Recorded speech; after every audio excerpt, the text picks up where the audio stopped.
beard. Okay, we're going. Microphone out of my face so I can see the screen. The live chat is clicked on. That's going. The cat stole the seat.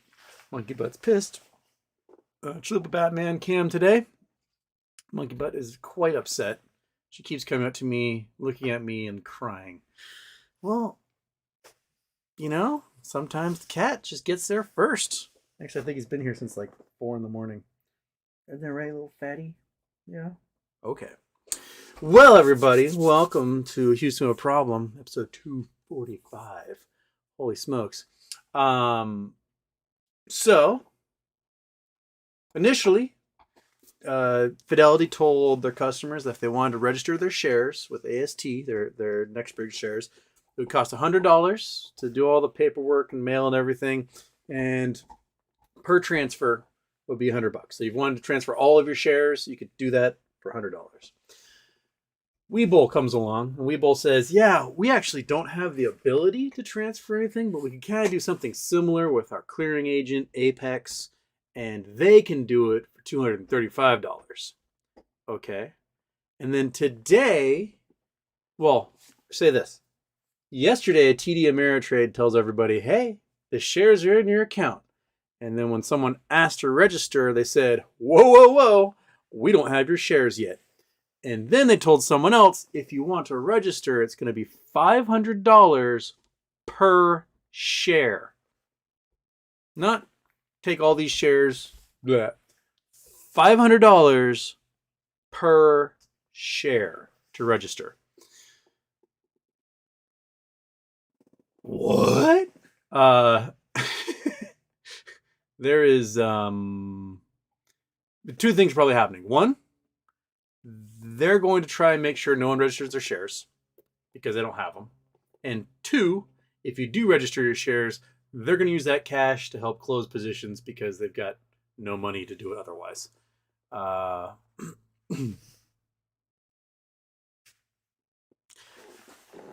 Sounds sketchy to me, man. Sounds super sketchy.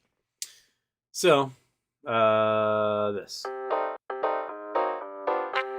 It's not dark yet.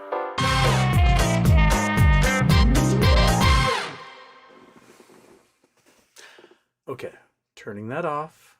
The other ones are off. We're good. Okay, so, I mean, we're still waiting to hear on the lawsuit. I think it's 20 calendar days, which would mean that FINRA has to respond to Rosa's lawsuit by next Wednesday, the 11th. If FINRA doesn't respond, then the judge has to rule default in, or a summary judgment. I think it is summary judgment. I can't remember which one it is. I'm not a lawyer. Rosa is. But anyway, he'd have to rule in her favor and give her what she wants. They will probably dot the I's and cross the T's and get that sucker in, last minute. Make sure they have everything they need. Outside of that, I got no other news on the NextBridge front. We did do another raffle because Vizio guy was like, I don't need a calendar. Raffle it again. So we did another raffle.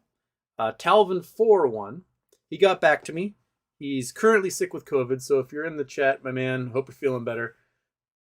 Gave me his address so I could mail the calendar to him, but then it turns out he only lives like 45 minutes away. So I've offered, when he feels better, that Monkey Butt and I will drive to Port Townsend and deliver the calendar in person. So that's a little happy coinking. I haven't heard back from him yet. He's probably just writhing and hating life right now. But hope he's feeling better. Hope you're feeling better, Talvin 4. And we can get you that calendar. Monkey Butt would love to meet you and shake your hand and get a treat for it. Okay. Is that all my news right off the bat? Cat, dog, cat? I think so. Okay. William Morgan's here. Fantastic. Daniel Motes comes in saying first, but third. Okay. Nick M. Houston, most likely scenario for MMTLP is litigation and waiting for a decade to pay out, which will be peanuts. No. The the federal judge in Florida has to make a ruling one way or the other at some point. I mean, if there is no response from FINRA by next Wednesday, then he has to rule in her favor, regardless. If there is a response, it may take him a little bit, but she does have a TRO filed and an emergency injunction. And dragging this out a month does not really fit in the legal nature of a TRO and an emergency injunction. He has not made a ruling on either of those things. He's going to have to make a ruling one way or the other at some point. If he rules against us for some reason, I can't imagine what legal precedent he would cite to do that. Then yeah, it's going to drag out for a long, long time. There's going to be dozens of lawsuits, hundreds of lawsuits. There may be a big firm that combines them all into a class action or something, but they'll have to pay. And if NextBridge sells and they owe us a fortune per share on that anyway, then, you know, they're still going to be out piles of money regardless. So I think it's going to have to go faster than that. It has gone slower than I expected, but it has to go faster than what you expect. Danny Motes, Houston, what happens if Acme parent company goes below $1? Why'd you try to delist it? Consequences to Acme. No consequences to NextBridge. They're a separate company now. I mean, it's not the first time the hedge funds have tried to drag Acme parent company below $1. This summer they got a warning like, hey, you have to get your stock up above $1 or else you get delisted. You have 180 days. And they did. So now they got to wait for a second warning if that happens. I mean, they could always do reverse split. They could do all sorts of stuff they won't get delisted. They're literally backed by the Canadian government. Largest investor is the Canadian government. They're not going anywhere. Plus, they've got hundreds of patents and contracts with companies, and they're fine.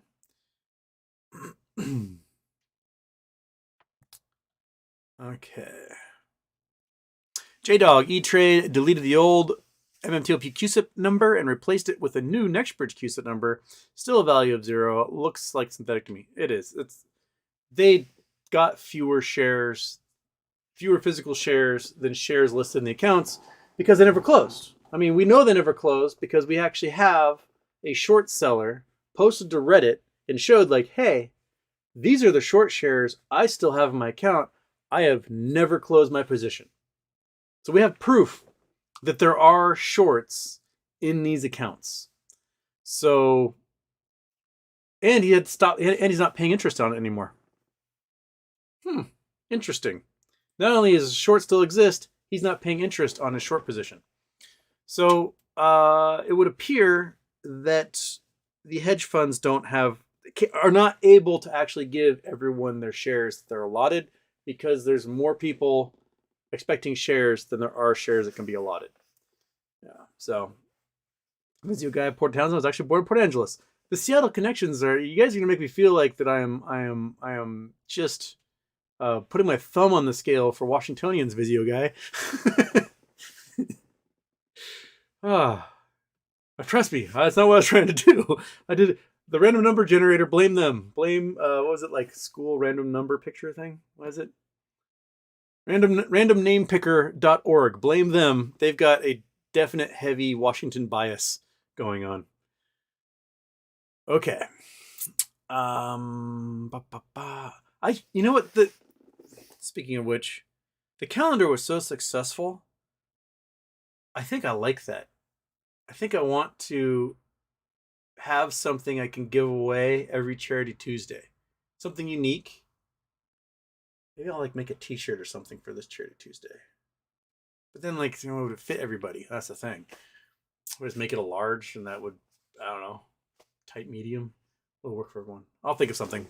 I'm just pondering now off the top of my head.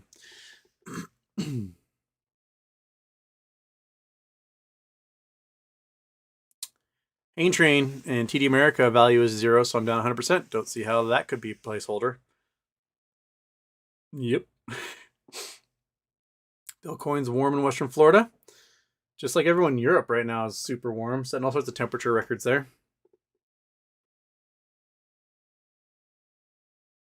Kirk Wilson, Houston, which brokers are best for shorting, especially penny stocks, not OTC? Brokers with more shares to short. Webull have too many hard to borrow stocks. Well, Webull only does like NASDAQ and New York Stock Exchange. They don't have any access to OTC or penny stocks. I'm not a short seller type person, so I have no idea who is good to do short sales. I just avoid margin in general. I just play with cash accounts because I don't want to get screwed over by one of my big bets. That's why. So, yeah, I don't play with margin accounts. So I'm a terrible person to ask about shorting. At best, I'll do puts on something. That's my way of shorting. Scott Ovenden, Houston, I am curious, how rare are diamonds? Is the price held artificially high because of De Beers international control? Well, the price is held internationally high because diamond sellers agree to withhold diamonds. De Beers was the original cartel. They used to control 90% of the market. De Beers has since been destroyed. They don't really, they still exist, but they don't have the power they used to. In 1990, they controlled 90% of the diamond market. Today, they control like 30% of the diamond market. That being said, the diamond brokers still hold back and still create artificial, I would say not demand, artificial supply should be the term. But diamonds aren't that rare. I mean, there are more diamondiferous kimberlite pipes in the United States than there are on any other continent in the world. But we don't mine diamonds here. There's so many diamonds in Colorado, Wyoming, Montana, just all through that region of the Rockies. There's diamondiferous pipes everywhere. But we don't have any big commercial mines, so we don't really part of that market. But the big diamond mines, even like the Argyle mine in Australia, they produce 35 million carats a year. And just say it's an average of $1,000 a carat, they're doing $35 billion out of that mine in diamonds. But the diamond prices, what you pay at a store versus what you can get paid for your diamonds, are completely different. You go to a store to buy a diamond ring to propose to your girlfriend or whatever, you're going to be paying so much money. Let's say $10,000 for a ring. And let's say it doesn't work out, right? She says, nope, I'm out. And you're stuck with that ring. And so you take it back to the jewelry store to sell it, or to a pawn shop or whoever. You're going to get $1,000 maybe for that $10,000 ring. You're going to get screwed. The only gemstones that truly have like a 1-to-1 resale value, or even like if you wait a little while, it could sell for more, are going to be the ultra rare, ultra fine, ultra fancy. And fancy is actually a gemological term, fancy colors. And someone says, oh, that's real fancy. That came from fancy colored stones, fancy colored diamonds, canary yellow, cobalt blue, things like that. That is part of the cut color quality clarity rating. So if you've got, a 10 karat canary yellow diamond, that thing's going to be worth $30 million now, $40 million 10 years from now. You got to resell that thing. Someone's going to pay top dollar for it. They're not going to be like, they're not going to lowball you and be like, I'll give you a couple of grand. That's what they do with your wedding rings. But not with the really, really, really, really high-end stuff that will sell at Christie's or Sotheby's or Bonhams. Those are all for money laundering, and they need to retain the value on that stuff. Black Udon, a picture of Hulk smashing the like and subscribe buttons like their Black Widow happy birthday. Well, thank you, Black Udon. Smash the like and subscribe for our wonderful little Wednesday show here.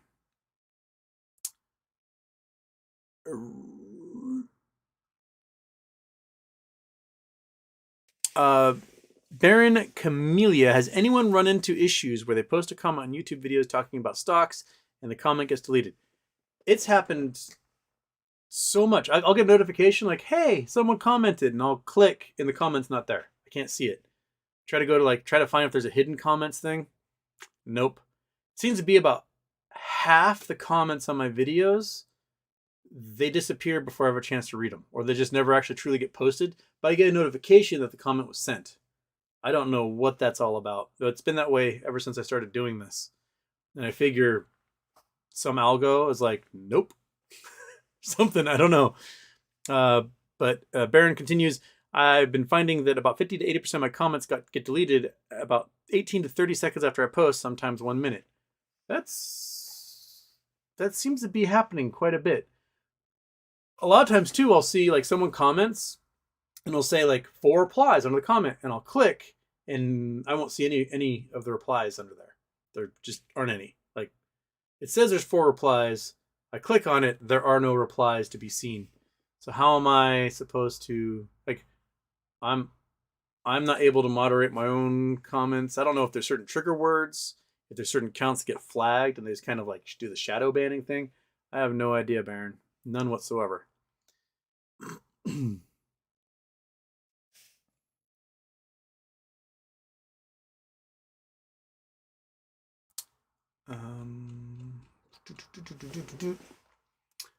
Okay.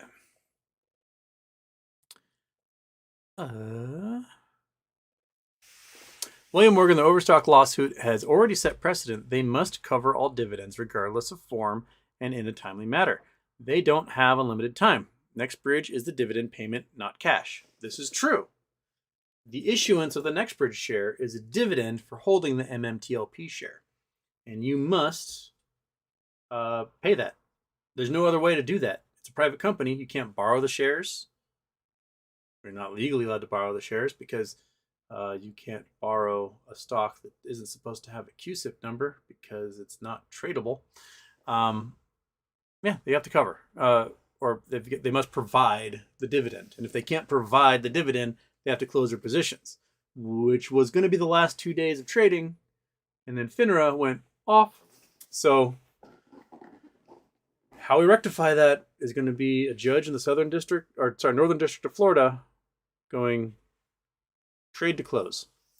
And then we go, yes, I can buy our 4-wheel drive RV, and Monkey Butt and I can travel the country and have lunch with all 333 of you that are listening right now. So there you go.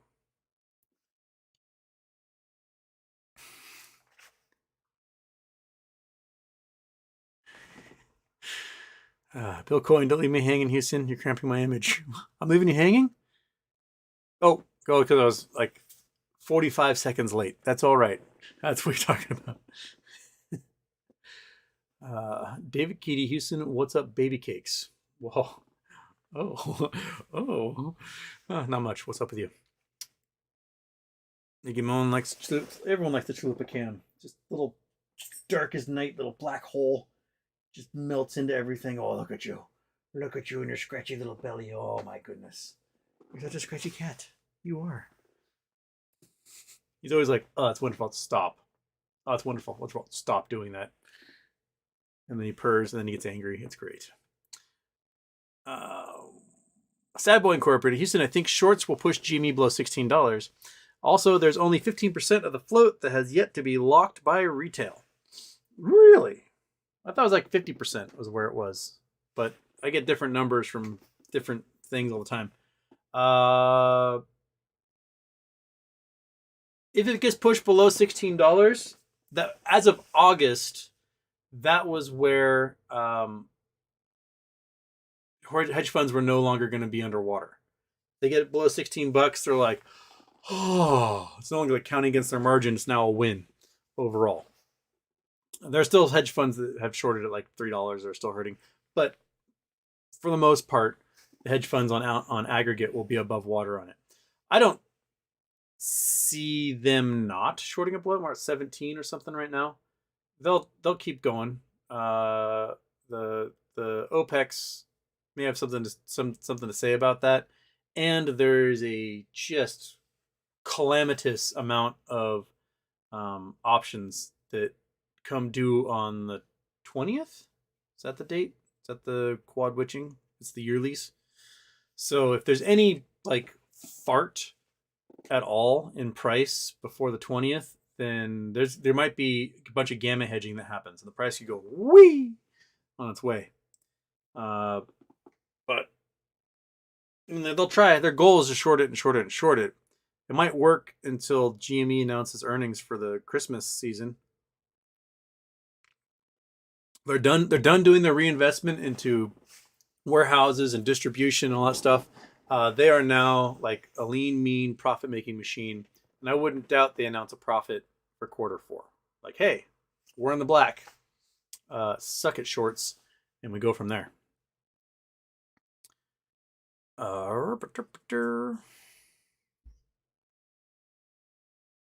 Paraturn. Oh, crap. It's reset again. Let me just read what the thing Paraturn was. Where'd it go? Where'd it go? Where are you? Paraturn. There we go. How low do you predict GME will go before RC decides to buy back in? Seems like hedgies are going to get it below $16 to begin to close positions. Quite possible. Maybe right as they want to start closing positions is when that Ryan Cohen, Carl Icahn thing happens. Because remember, Carl Icahn has short positions he'd like to close, right? So if he bought, let's say, a cajillion call options, and he goes to start closing, and he makes more money off those call options than he loses off his short position, that could be a great signal. So, Ryan Cohen, I know you watch this show religiously. You're at home, just looping your dupe, watching me on the screen, and you're thinking to yourself, man, Houston figured it out. I know. You and Carl are going to start buying, and the price is going to go flying. Carl's going to make a fortune off of some options, isn't he? It's true. It's true. It's what's happening. I know it. You know it. Baldo knows it.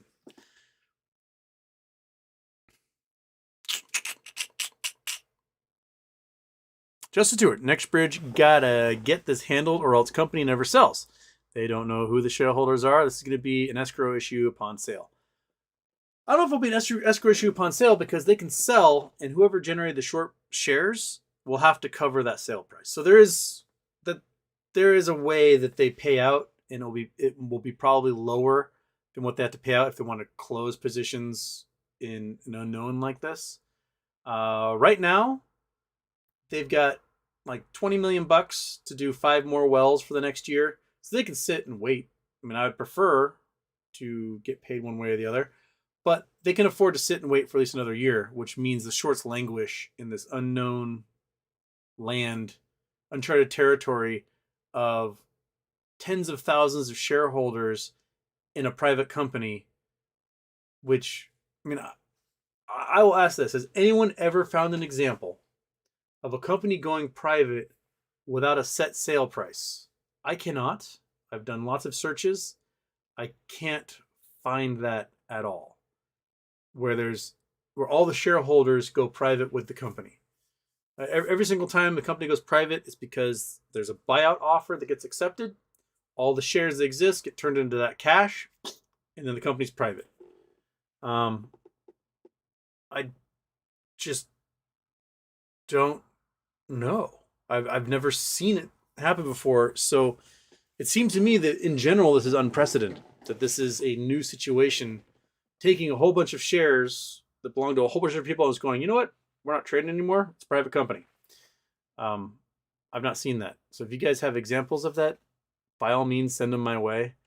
Just never seen it. Fat Bones, do puts cost same like shares? RC said yes. Puts are the antithesis of calls. So if you're doing a put option, you're betting the price is going to go down. So you are paying someone, you're paying money to someone to guarantee that if the price goes below a certain point, they have to buy the shares from you at that price point. So if it's stock trading for $100 and you're like, this is not worth $100. This is worth less. Let's say Tesla, right? Teslas are floating around $100, $110. Let's say you want to short Tesla, but you don't want to do it with margin or that stuff.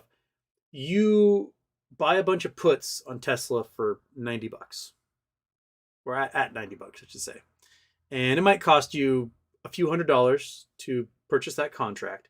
But if the price goes below $90, whoever you bought that contract from is required to buy Tesla from you for $90, as long as the price point is below that. So let's say the price goes to $50, right? They have to buy 100 shares from you at $90. You might not have the Tesla shares, right? Because you bought the put, you didn't buy the shares. But you execute that contract. Your broker goes out, buys 100 shares for $50, gives them to the other party, who then gives you $90 for each one of those shares. So you just made $40 on every single solitary share, right? So you made $4,000 off of that for a couple $100 investment. That's what the puts do. They're basically a bet that the price is going to go down, and the price you're paying is for someone else to take on the liability if the price does go down. So that makes sense? That work for you, Bad Bones?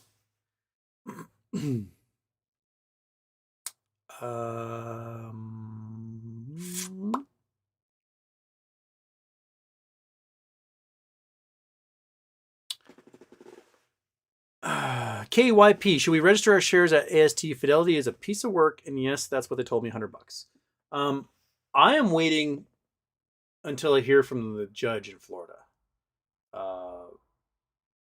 He's going to have to say something before the 20th, which is a weird date that certain brokers are like, well, you have to register by the 20th or else it ain't going to happen. The paper shares, there's like the expiration date on those paper shares. All of a sudden, like, oh, they just vanish into thin air after the 20th. Sorry.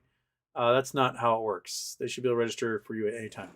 So I'm going to wait because I want the ability to sell my fake ass shares for a boatload of money if the judge rules in our favor. And it's going to be easier to do that through a brokerage than it will be through a registered agent. So I'm going to wait. I'm just going to sit and I'm going to wait. If it looks like it might not break our way anytime soon, or the judge rules against us, yeah, I'll do the registration thing and see what kind of squirrely things happen after that. I'm in Fidelity, so it's going to cost me $100. Thank God I'm on TD where they're going to charge $500 per share to do it. That seems like a lawsuit waiting to happen.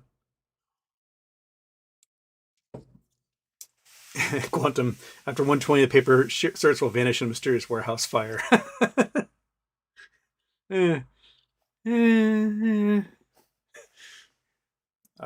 wouldn't put it past him. Sorry, our arson guy is scheduled for the 20th at 3 p.m. It's going to have to go then. Oh.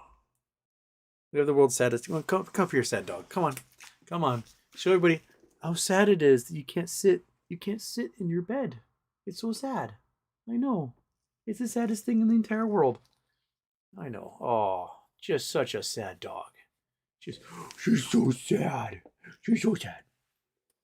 You know, you can't just lay on top of that cat. He won't care at all. He does not, like, I can just, like, squeeze him, and he just sits there and takes it. You can just lay on top of him. He's a cuddle monster. It's okay. You can do that. You can. It's in your power. You can do it. It's okay. Just, and there's nothing up there. You ate all the thingies, so I ain't got no more. There's chocolate up there from Scott Chocolate, but you can't have that. So quit staring at me. Let's go. Go up here. Come on, go up here. Nope, not in here. No, go here. Look at this whole side. You can go right here. Come on. Right there. Come on. Monkey, come on. There you go. See? How that's not so hard. Yeah. See? Both of you can sit here. Yeah. There's plenty of room, man. Just lay down. Lay down. Right there. It's fine. Just look up. Please do something. Anything. Just do something.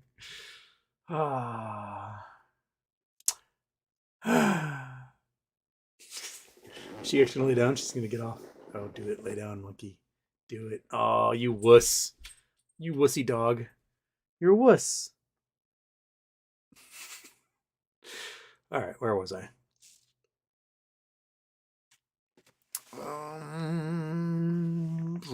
fee runs with AMC. I left a message with the chairman of division enforcement at the SEC. No callback yet. Keep calling. Also, file official complaints with the SEC. Go to their site and file official complaint. Andrew Stewart, Fidelity told me they have paper shares in their possession, and for $100 they will send you certificates. AST says they are full. Someone is lying.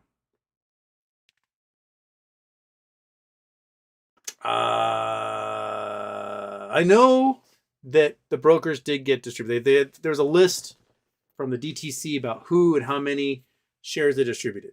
And they said AST wasn't full, which is weird because the brokers were like, can't get you in there. It's not going to happen.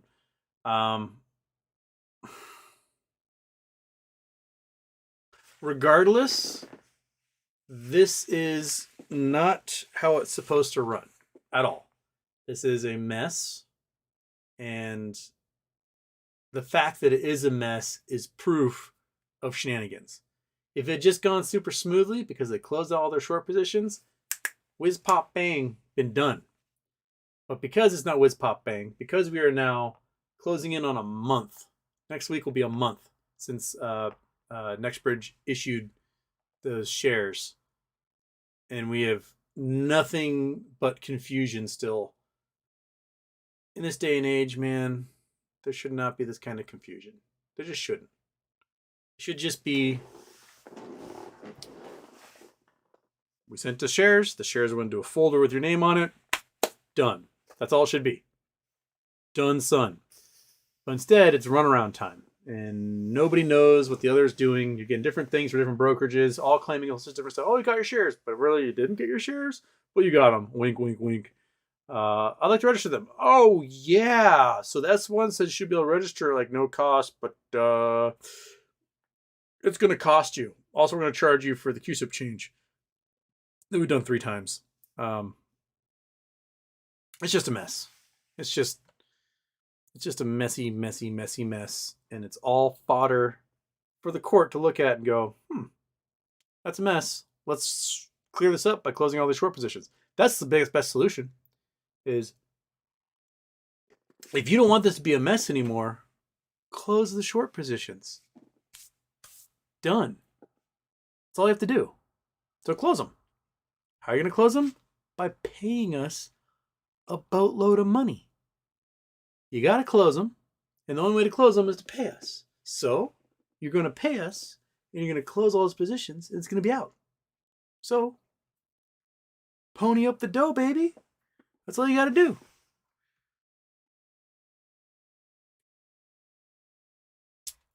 Chad Clifford, I'm buying the shit out of some GME.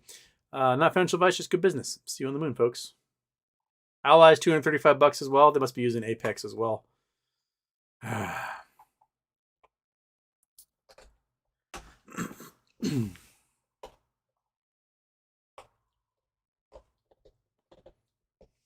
Juan Ramirez, Houston, 2,000 per share of MMTLP.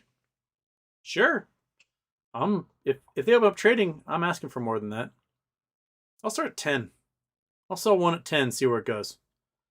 If it triggers, then I'll sell one at like 11, and then one at 12, and then one at 13. And I'm just going to work my way up until they stop buying them or something. I'm going to start pretty high for my shares. See if that is enough to get on by.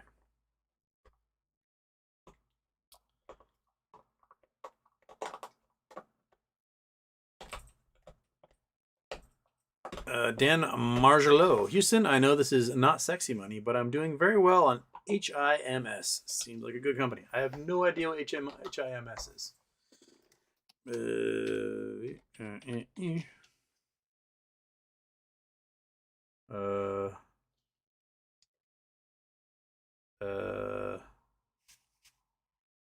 How come no one will tell me what HIMS is? I'm getting like Viagra ads when I type that in. Telehealth company? Is that Hims and Hers? Is American Telehealth company sells prescription over-the-counter drugs online? That's why I'm getting. It is Hims. Okay. 661. Year to date is a straight line up. Okay. How about, oh, 5-year? That's what I want to see. Okay. Well, 1 year.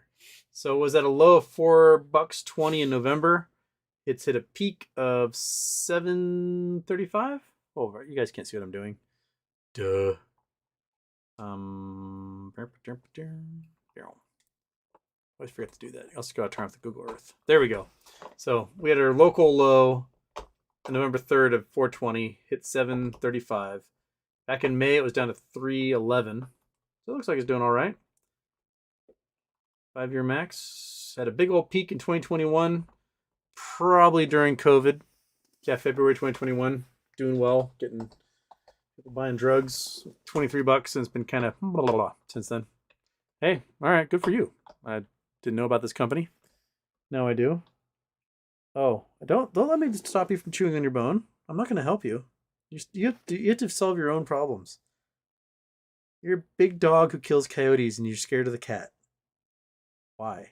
He's a little love bug, dude. He's a little love bug. He just wants the lovin's. You just snuggle with him, he's super happy. Right? Oh, yeah. Oh, you're so wonderful. You're such a fuzzy little guy.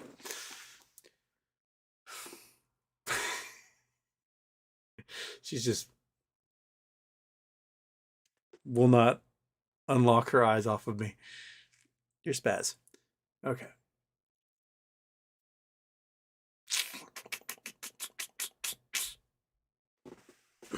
Scott Paul in Houston, can you finally say that Adam Aron is a doof and that he's screwing AMC investors by doing a share dilution that everyone voted against? I've gotten a lot of pushback, especially in the clips videos. Some of these folks don't really seem to understand my point. So, well, I'm sure Marius will clip this one out later. Okay. Adam Aron says he wants to pay off debt, right? He's got $5 billion plus in debt that AMC has to pay off because they're paying a fortune, a literal fortune in interest on all these loans. And he did some renegotiating, got some stuff for lower interest, paid off some debts here and there, but he still has $5 billion in change in debt hanging over the head of AMC. So he knows the company's been getting hammered by short sellers. So he comes out with this, the pounce, as he called it. And he used the shares that were meant to fight off a hostile takeover, this poison pill, and gave a 1-for-1 to everybody who had AMC, gave them 1 ape share. And the ape share was his preferred share, tradable on the New York Stock Exchange, gave voting powers, profit sharing powers, all that stuff that you would with a normal stock, just at a smaller rate. And it came out at what, $10. It was quickly short down to like $6 and has been working its way down ever since. Now, if his goal, as stated, was to dilute these ape shares and make a bunch of money to pay off debt, why didn't he do that when it was $10? He didn't do any selling of shares when it was $10. And had he sold all 484 million of them, he would have been able to pay off 90-something% of all his debt just with that. And what was left over of cash on hand could have paid off the rest of the debt and be free and clear. Instead, he waited. He waited for the stock price to get down below $1. And then he sold, not to the market, at market prices. He sold specifically and directly to hedge funds at below market prices. With Antera, they held bonds for AMC, and they sold them these shares and did a swap at 66 cents a share, which with times 68 cents was the market price. But they went to the dark pool and they traded, and they paid off a couple $100 million in bonds. Okay, you just gave Antera like 200 million voting shares. So now they're the single largest shareholding entity of the entire company. And they have a huge shorting position, shorting arm of their hedge fund. So now they have a whole bunch of shares that could be used as locates, as lending to other hedge funds. And they've got no incentive after 90 days to hold on to any of those. So if they vote, do the combination and then the reverse split, them and the other hedge funds will have like 25% of AMC's holdings at that point. They'll be able to pressure the board to put their insiders onto the board and into positions of power, executive VP positions, and all of a sudden it becomes a short attack all over again. They have the power at this point to get their insiders in there and just destroy the company from here on out. They can fudge up leases. They can do crappy deals to get movies. They can piss off studios. They can do all sorts of things that they want. And what destroy the company from the inside, just like an anatomy of a short attack. It gives them that power. If Adam Aron had just sold all those ape shares at market to us, he would have been able to pay off more of his debt, and he wouldn't have any short hedge funds holding a significant portion of the voting power. So why does every solution Adam Aron come up with involve selling shares via dark pool directly to short sellers? Why? Why is that his solution to everything? GameStop gave us a beautiful model, which is when your stock price is freakishly high, you sell slowly at the market to your retail investors until you are done raising all the money. It's so simple. You pay off your debt, you're done, you're out. If he's going to dilute, why does he dilute directly to the hedge funds every single time? Why doesn't he dilute to us? He never dilutes to us. He dilutes only to these hedge funds, man. It's just, why? It's not hard to figure out. We'll buy it. And why is he doing it below market? And why is he waiting for, he could have waited, had T90, forced them to start closing positions. But before T90, sells 300 million of these shares so that now they can cover. Now everyone can say, oh, I can locate all these shares. We're good. Shares located. No need to cover any of this stuff. Price not rocketing to the moon. I don't know, man. The only reason I can think of is he's rubbing elbows with these dudes, and these dudes are like, Adam, we're fucked. Gotta help us out, bud. I was at your kid's bat mitzvah or whatever. We play at the same golf course. We both were in our MBA programs together. It's just, dude. You're not a champion of retail unless you champion the retail. They were your largest shareholders. And, the dude's made, $100 million in compensation so far in stocks and bonuses since he took over. And what? Right, their worst year ever, he made $20 million in stocks and bonuses. $20 million. And then the next year he's like, well, I had to sell 35 million of my shares because, I'm old. I gotta live. Dude, if you can't live off 20 million bucks, 20 times what I expect to earn over a lifetime, then you're doing it wrong. I don't get it, man. I do not this is exactly what I was warning about in August. I was like, no, I'm going to trust Adam Aron this time not to do it. He's not going to dilute to a bunch of hedge funds. He's going to use this opportunity, T90, woo, and then he did exactly what I told him not to do. Man, it's exactly what I told him not to do. Now, if you are picking up a whole bunch of ape, if you ever got there buying it for $1.25, whatever, you got a bunch at 68 cents, awesome. Because when it combines, the stock price probably could be like $30, $40, $50. So you'll make 3 to 5x off of the ape investment. If you're buying AMC right now, you're not going to get anything. If you bought AMC when AMC was $25, you're going to be underwater by $200 a share. That's just kind of how it's going to be. Because at $25 a share, if the price is $25 now, each share would be $250, right? But instead, each share would be, say, $30 to $50. It's not, and then he's going to dilute like crazy. He said, like, we're going to combine it. We're going to have 150 million shares trading, and then I'm going to sell a whole bunch and pay off all this debt.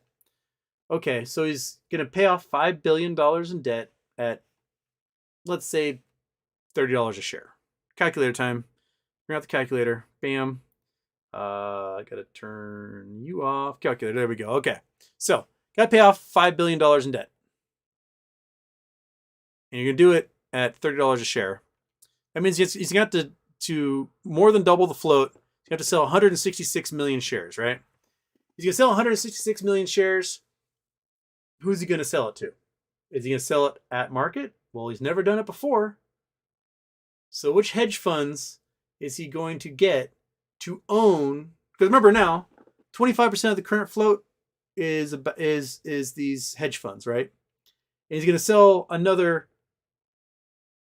110% of the float, 115% of the float to hedge funds. So more than half, about 60% of all ownership will be hedge funds at that point, if he's doing it the exact same way he's doing it right now.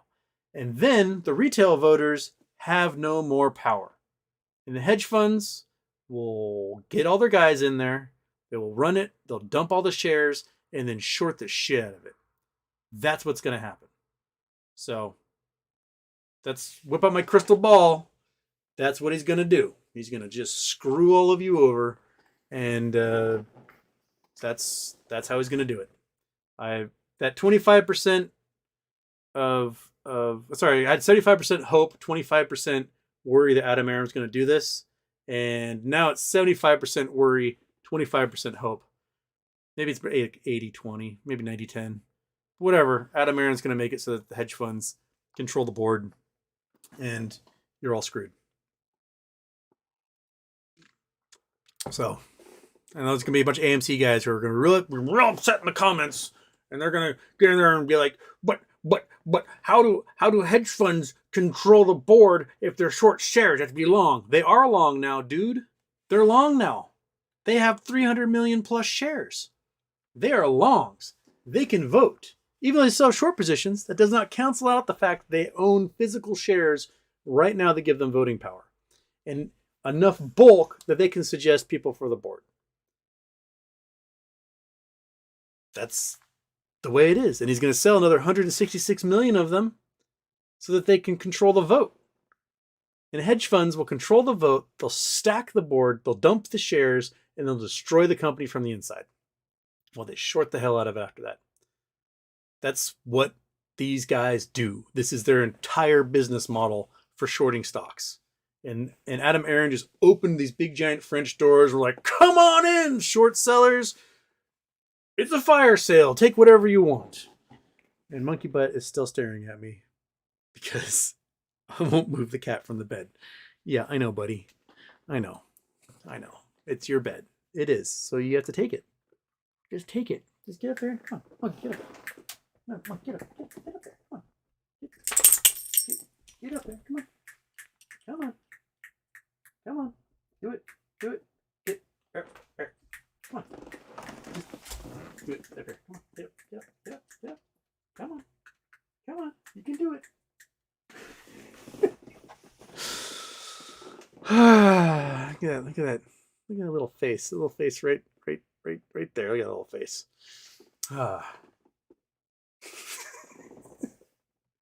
Just betrayal. Straight betrayal. Okay.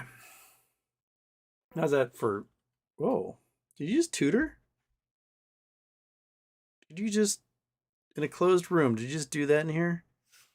Oh my goodness, little dog. Okay.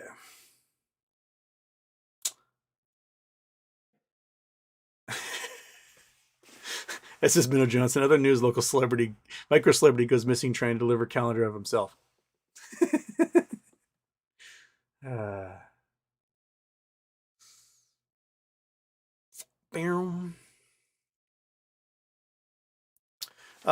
Keith Nesses. Hey Houston, I may have missed it, but I love your thoughts on the NextBridge directors' resumes from the website. I think we're in good hands. Yeah, it's basically looks like forensic accountants and guys who have sold Hydrocarbons.com. Oh, it is. Yes. So it's basically like forensic accountants and dudes that have sold oil fields before. I gotta go there. There we go. Okay. So we got blah blah blah management. Clifton Dubose Jr. Successfully acquired, managed, and sold thousands of royalty acres. So we got a dude, the CEO that sells acres of oil. Cool. Joseph DeWoody is a mineral rights company that sold and managed acres of stuff. Lucas T. Hawkins, Chief Financial Officer, was financial officer for a mining corporation that had experience selling lots of stuff. Chief Operations Manager is experienced in doing. She does exploratory wells, looks like, and yeah, has record-setting wells. Cool. And then Bradford, drilling construction, is also lots of experience drilling wells and completions production. Darren Rader. What's he do? Also oil company. Cool. Robert Lance Cook, non-employee director. I don't even know what that means. Just board member, I guess. Oil wells. Maya Pitts. Got a lawyer that looks like does large financial institutions. Okay, multinational firms. Kristen Whitley, CPA. This is our accountant. Forensic accountant looks like. Oh, raises money. That's her thing. Yeah. So she's worked with oil companies as well. Yeah, it looks like a good crew. I think their entire job is to package this thing up, ship it off, and make it somebody else's, and then make it rain on whoever shareholders are left. Can't fault them. They got to drill, I think, five wells this year to maintain their lease. They got enough money to do those wells. So more power to them.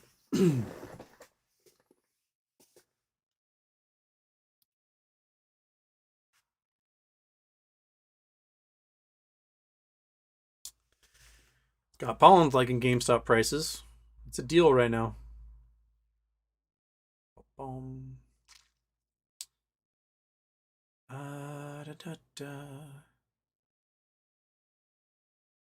Larry Kiefer, it was actually me who they told it was $500 per share. After another call, they backtracked a bit.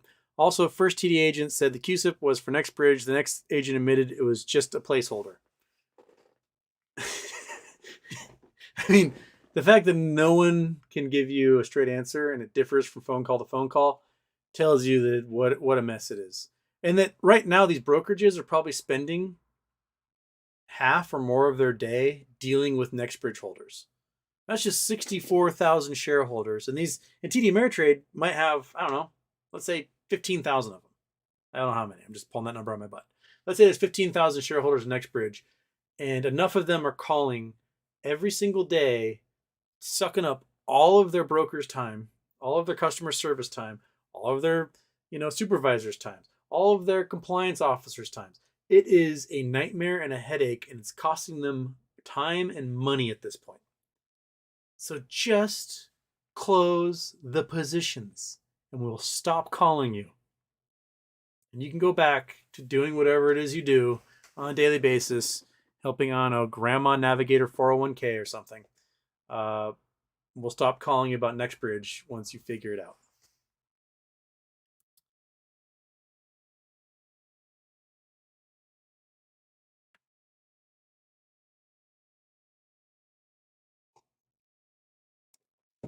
Fee runs with AMC. Webull says they have until January 20th. We have until January 20th to transfer our shares into AST. $235 fee. $130 to AST and $105 to Apex. AST says they aren't charging a fee. Yep. They want you to pay for them to close their shares. That's my guess. So it's all shenanigans, man. It's just shenanigans all the way down. That's what holds up the earth. It's not turtles. It's shenanigans.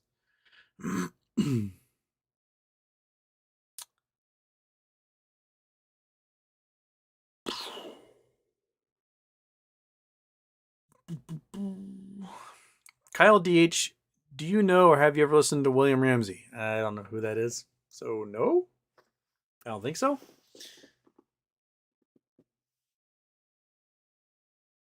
Decatur Raw, Houston, we have a problem around which price does Tesla have to get before Elon Musk gets margin called for loan on Twitter.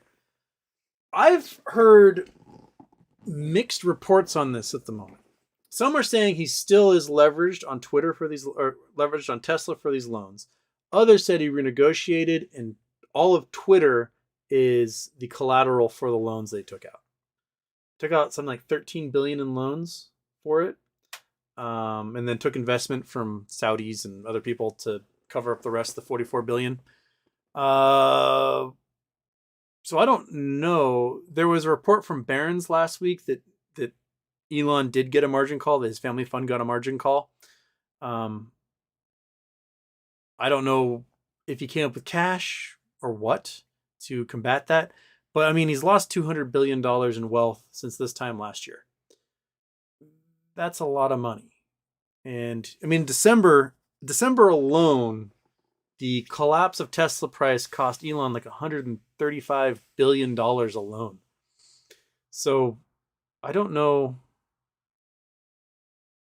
how he survives that. I also haven't heard if there's a ruling yet from the Chancery Court on his 50-something billion dollars in stock compensation he received that apparently he didn't qualify for, and one of the shareholders had sued. I haven't heard a ruling about that yet. I'll be interested to see what they say. But I mean, he keeps talking. He can't pay the bills at Twitter. A whole bunch of software engineers quit this week because they vested on the 1st, and they're like, peace. So they're out, which means there's even fewer people to work on the software there than before. He got evicted from a bunch of offices in Europe, got evicted from the Seattle offices because he wasn't paying rent. He's being sued in San Francisco for being back rent on their headquarters office.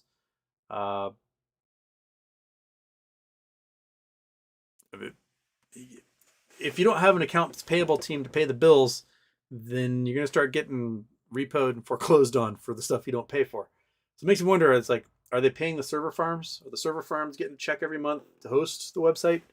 Because if not, it could be like my old secretary Gail at the Art Institute when the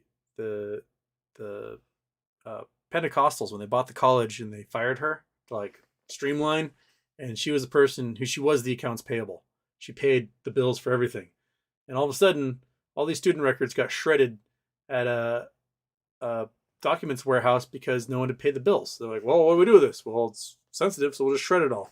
So 30 years of student records just vanished because no one paid the bill.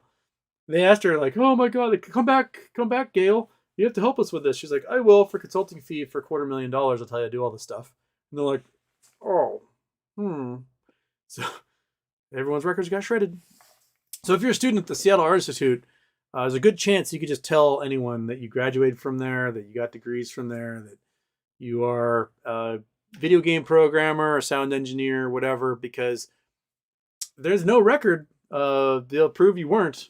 So, I'm sure it's that way for a lot of the art institutes, Brown Mackie College, University of the South, Argosy, the other schools that they owned.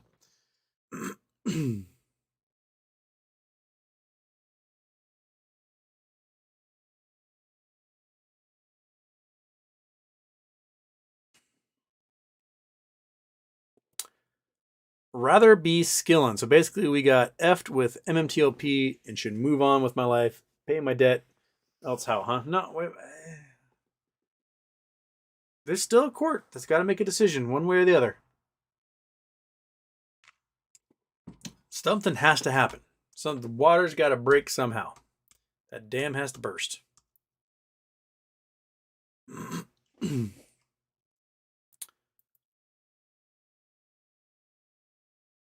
All roads lead back to Washington. Yeah, pretty much. Star Warrior, hello. Sorry if you've gone over this. But this fee to transfer to AST, should we wait and see or do it? I'm on Webull. I'm a bit lost at this point. Still holding strong. Pet Monkey Butt, please. Monkey Butt, you're on the floor. Pet you. Been assigned. I'm waiting. I'm not in Webull. No one's giving me like you got to do this by the 20th inauguration day or whatever. No one's no one's giving me that at Fidelity. Uh, but I'm waiting till I hear something from the court. And if the court says 2 more days of trading, then I'm staying in a brokerage. I will play that brokerage game and see what prices they're offering to close out positions. Especially the court says you got to close positions. Like, hey, it says here you can't short a private company, so you're going to have to close these positions because Reg Show requires identification of tradable shares. There are no tradable shares because the stock is untradeable. Therefore, you can't naked short.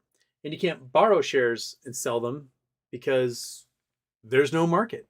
So close. That's what. I mean, I am biased, but that's what. If I were looking at all the laws, I'd be like, yeah, you guys got to close this. The arguments against closing it is how much it's going to cost, and the judge, he'd be like, well, I might torch the entire economy. That's not his job to care about the economy. His job is to care about the letter of the law. So I'm hoping he does a ruling on the letter of the law. Thank you also, ha ha ha ha. Did the cat steal Monkey's bed? Yes. The cat stole Monkey's bed. He's flexing, man. He's a purring little flex monster. Oh, yeah. Oh, feels so good. Yeah, scratch that butt. Such a good butt scratch. Oh, yeah. Look at you, you little cat. Every cat just looks like Caligula. Just like, yes, hand feed me grapes and wave palm fronds. They're so good at that. And the monkey just looks like she's just so much anxiety on the floor right now. She just eyes just locked on me. I should get a floor cam for you, monkey. Just so they can see how butthurt you are right now. You are. You're a little butthurt dog. You're a little come here. Come on. Come on. Come up, show everyone how butthurt you are. Yeah, there we go. Yes, oh. Ennui. Oh, the monkey butt. The terrible cat, she take up my seat. Oh, back to the floor. Okay. Hey, I'm only 50 minutes behind the chat. So much time spent with Monkey Butt being sad.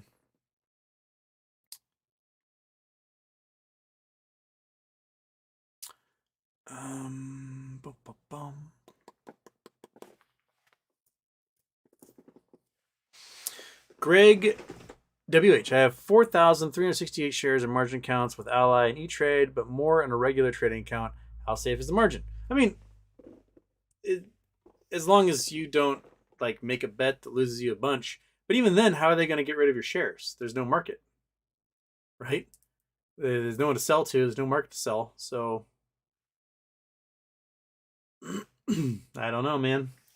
I just make sure you make safe bets and not reckless ones that can torch your margin and they just sell everything or close it or whatever. That's how you guarantee your safety in a margin account. Matt Newton, why does an RC issue crypto dividend and light the rocket? You got me. There are like 4 things that Ryan Cohen could do right now to actually just blow up the short hedge funds. And why he hasn't done any of those things yet, I don't know. He showed last March that when he bought 100,000 shares, or was that February? Somewhere in there. He showed that just 100,000 shares purchased at market in small chunks can jack the price big time. He just kind of flexed. He was like, yeah, that's what we can do. We know from Overstock that issuing a crypto dividend can rocket it. We know from MMTLP going private that the potential for being forced to close can scare everyone so much that they will break the law and make sure that trading can't happen. So if you were to say, you know what, DTCC, give me my shares back, we're going to go on to his crypto exchange and trade our shares there, that would mess things up. And we've got the Carl Icahn wild card whammy here. That ICANN was short on GME. He's met with Ryan Cohen. If he wants to close his position, the price is going to go up, right? But he's going to start closing at a really low price. And if he does close his position, he's the type of guy who will buy a whole bunch of call options and win on both sides. He'll close his positions at below what he sold for, and he'll make double the money or triple the money or 10 times the money on call options when the closing takes place and the price skyrockets. So, bing, there's at least 4 things Ryan Cohen can do to rocket the thing. And I don't know why he hasn't done any of those 4 things yet. I don't know. He does like his little puzzles, and he seems to like wink and nod and nudge and do that stuff. But Monkey, do you have any idea? She's just so concerned about the bed right now that she can't function.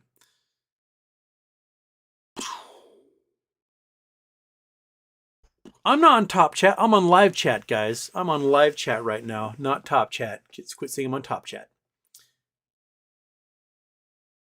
Don sees a Shadem. I have seen a few meteors that leave green trails. What is burning green, or is that a Doppler effect? Why no green stars? Why no green in my portfolio? I'm not sure exactly what makes the green trail of comets or meteorites when they come into the atmosphere, because it can be a host of different things. I'm sure if it's a iron nickel meteorite, it might have a bunch of copper inside. You might get green from that. It could just be the Rayleigh scattering off the nitrogen atoms in the atmosphere makes it kind of greenish bluish. But why no green stars? We talked about this in the show before. And actually, Elon tweeted out not too long ago. I got to go to this one, and then I've got to go here.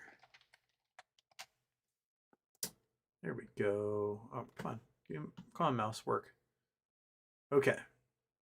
So I got to turn off Chrome. Wink. There we go. There's our paint. Okay. So there's this thing called the black body radiation curve. And actually, let me pull this up first.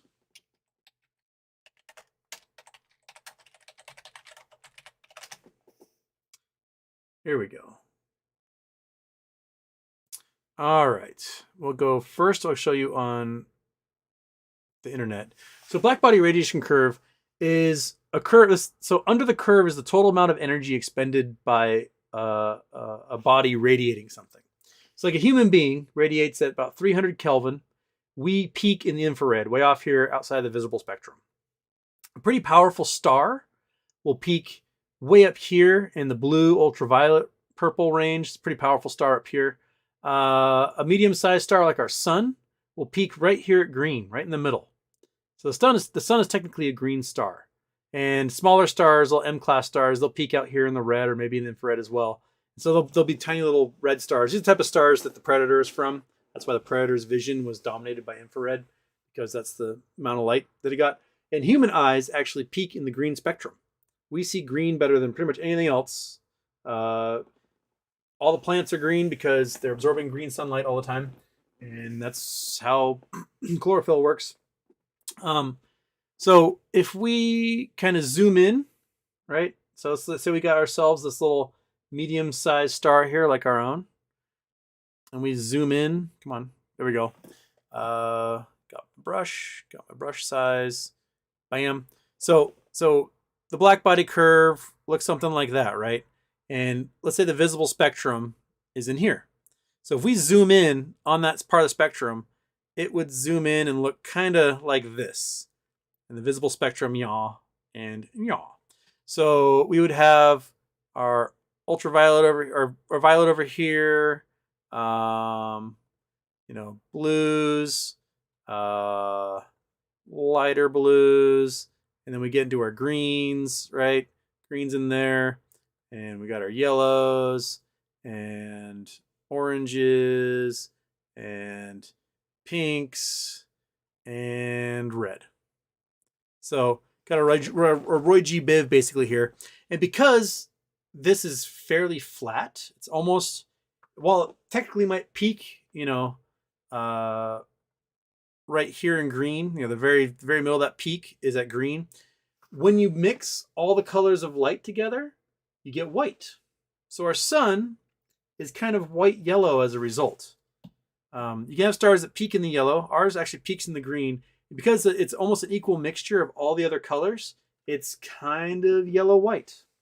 And that's why there's no green stars. Because whenever a star peaks in green, it's almost a perfect blend of all the other colors of the rainbow, and that makes white.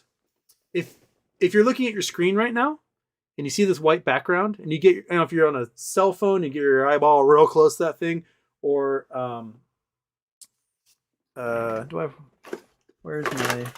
which drawer do I keep it in, Monkey? Oh, here we go. Like, I've got a loop here. I've got a loop that I can use for gemstones. And if you have magnifying glass, you can magnify your screen and you can see the individual pixels. And you will see on the white of the screen, even amounts of red, green, blue. Absolutely perfect even amounts of red, green, blue being projected by the individual pixels on the screen to form white. It's pretty freaky looking. But that's what happens. Perfect mixture of the primary colors will give you white. White is the presence of all colors. Black is the absence of all colors. So give it a whirl. Take a magnifying glass and put it right up to that screen, right up to the screen, and you'll be able to see all the colors mixed in there. Loop, get back in there. Okay.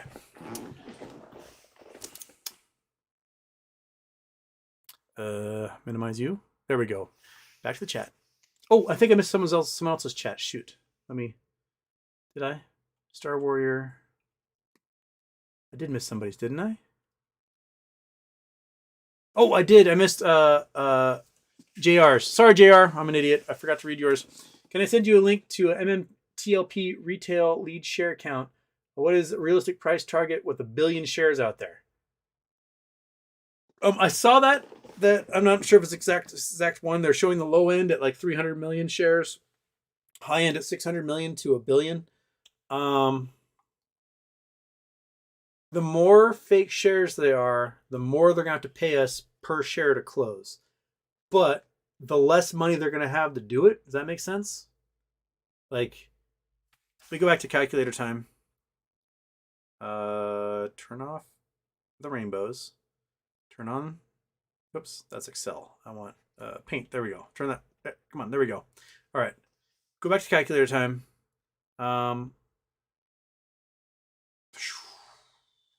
Clear. Let's say it's 300 million shares, right? And at $1,000 a share, oops, $1,000 a share, that's $300 billion, right? That's just $1,000 a share. I think that's a low end for what, we're angry, we're pissed, we want money. So 10,000 a share, then you're looking at 3 trillion, right? So you've got $1 billion. $1 billion at $1,000 a share is $1 trillion. At $10,000 a share is $10 trillion. That's a headache for everybody. That is all the money in the reverse repos right now, plus all the money in the Federal Reserve's accounts and in the securities holdings. So that is wiping out essentially all the cash the banks have on hand and all the wealth the Federal Reserve currently has without printing, just to pay us for our shares. If there's 1 billion of these things, and that would be an average. There's some people who are large holders that might see $100 a share and be like, you know what? That's $1 billion. I'm out. There might be people who have very few shares. Like, no, I'm not selling unless it's 25,000 a share, and those shares may have to get closed out that way. And I'm about to go back to Big Houston because Monkey Butt and the cat are messing up. Yeah, the monkey's finally trying to oust the cat. Look at her. Yeah.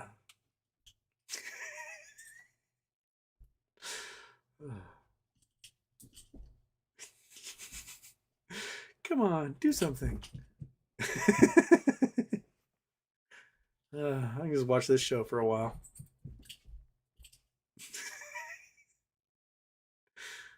Doing the butt sniff. It's a really interesting butt in there.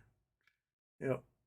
Well, keep going. I'm talking to the wall. You don't have to pay attention to me. The cat will not be moved. Good times. All right. All right. So there.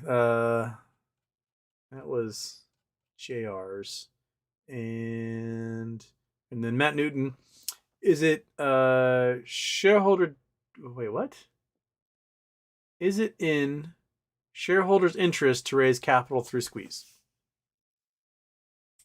Well, I mean, if it's going to be more than what you'd get if they sold the oil fields, yeah. I mean, if you can get $1,000, $10,000, $25,000, look at that dog is making him absolutely miserable now. It's like, fine, I'll go over here to the chair. You won. You finally bucked up and you did it. Good job, monkey. Good job. To the victor goes the spoils. Ah. Cat's like, what the hell? It's all right, buddy. You know, you got it for like hours. You got it from like 4 a.m. until now. So yeah, it's in shareholder interest to sell. I mean, $100 a share if they sell the oil fields. Cool. You made 100x on your investment. Awesome.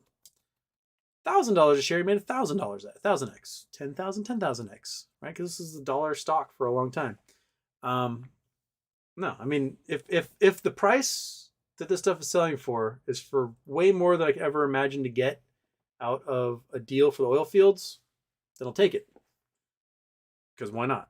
Why would I accept $100,000 when it could be $10 million, right? Yeah, shareholder interest for a short squeeze, definitely. To freedom, cat's grabbing his hat and coat and heading for the door. Enough's enough. Yeah, look at you. Look at you. Finally throwing your weight around. Huh? Creatures. You guys. You guys, man.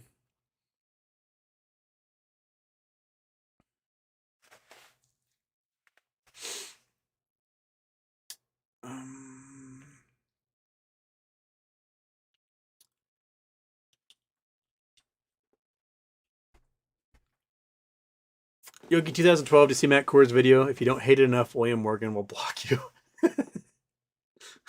No, I haven't really watched that at all. Heard Houston has canary yellow diamond hands. Tink tink.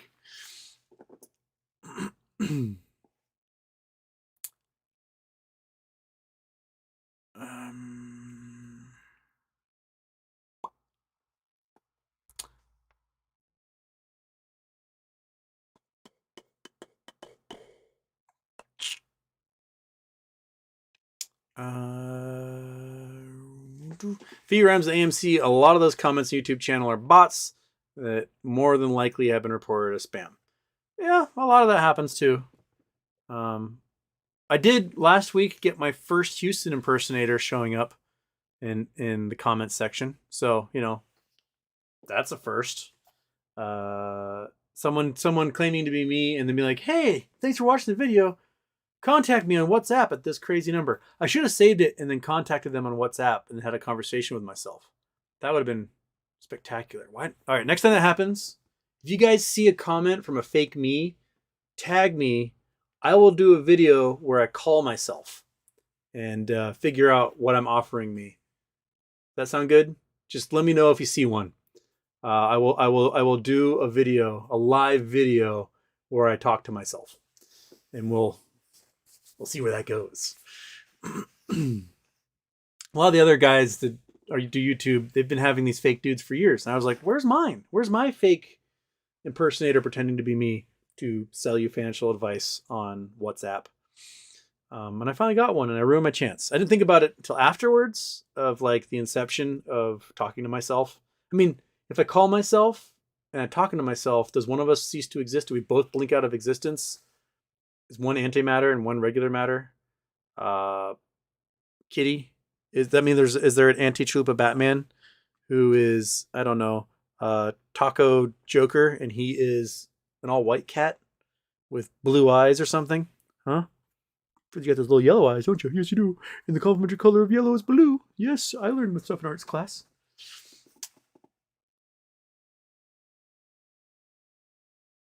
Ingrid Scarred, nice shirt. Thank you. Santa Claus gave this to me on Christmas. It was in my stocking. It's my Christmas shirt.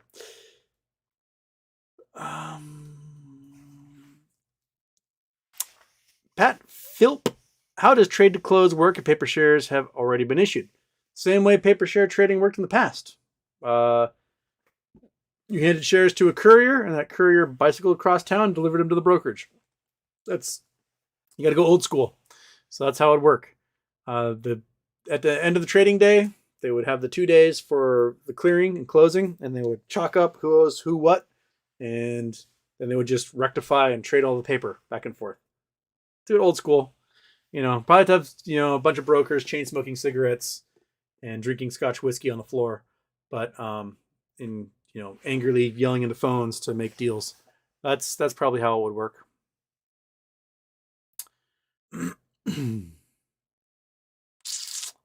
And no, Ingrid, no news from Roza yet. She tweeted today. She's like, haven't heard anything. Have not received any documents from FINRA yet. So nothing's happened.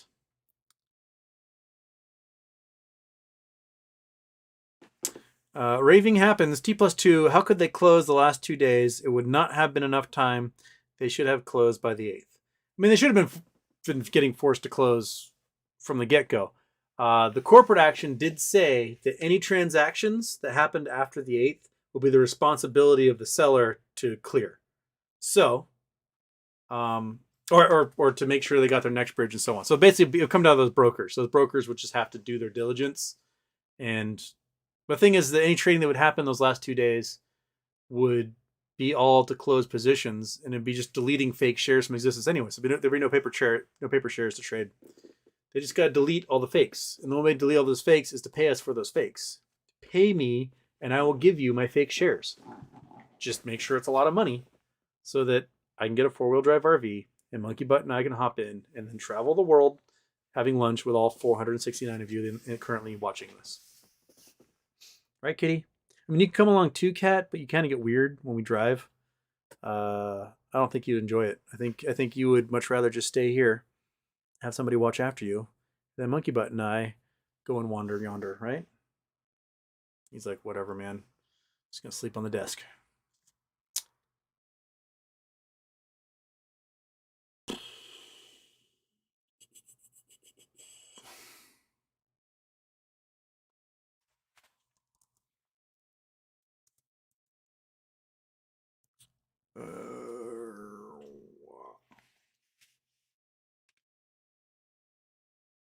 Guitar Stuff Houston just dropping by and saying hi. I have a substitute license and I taught my son's 3rd grade class today. I had the chance to explain why it rains. Hey, passing it on from Dr. Juvik to me to you, to your 3rd grade son. Everyone's learned how it rains. That's perfect. It's great. I want millions upon millions upon millions of human beings to say, why does it rain? Well, it rains because the sun comes out, warms the air, warm air rises, where it then cools, condenses into clouds, and rains. That's why it rains.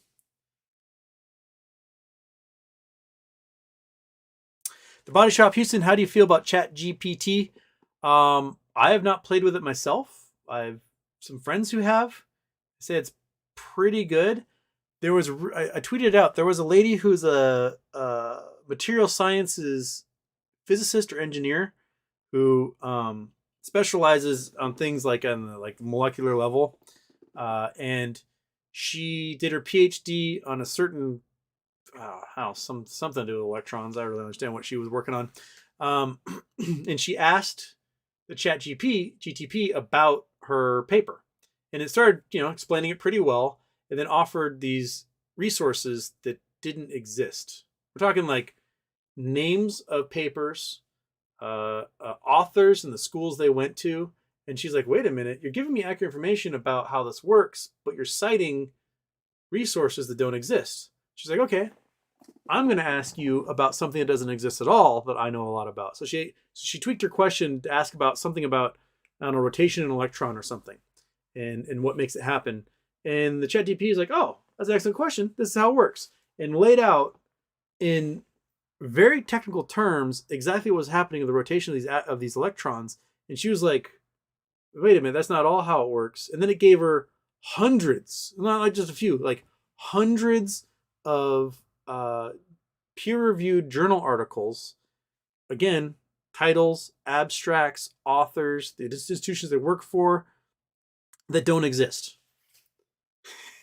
And she was like, if even I as an expert read this and it almost made sense to me. Like it was just pulling this hypothesis out of its butt and doing so convincingly. She was like, wait, I should look in to see if this is actually how these electrons rotate. But it was all made up. So the ChatGPT seems to be doing an incredible job at both presenting factual information in a way that can be explained to other people and making shit up and making it really, really, really believable. That's weird. That's weird, right, Kat? Yeah. Yes, you're a little catching. So, I should play with it a little bit and ask it why it rains.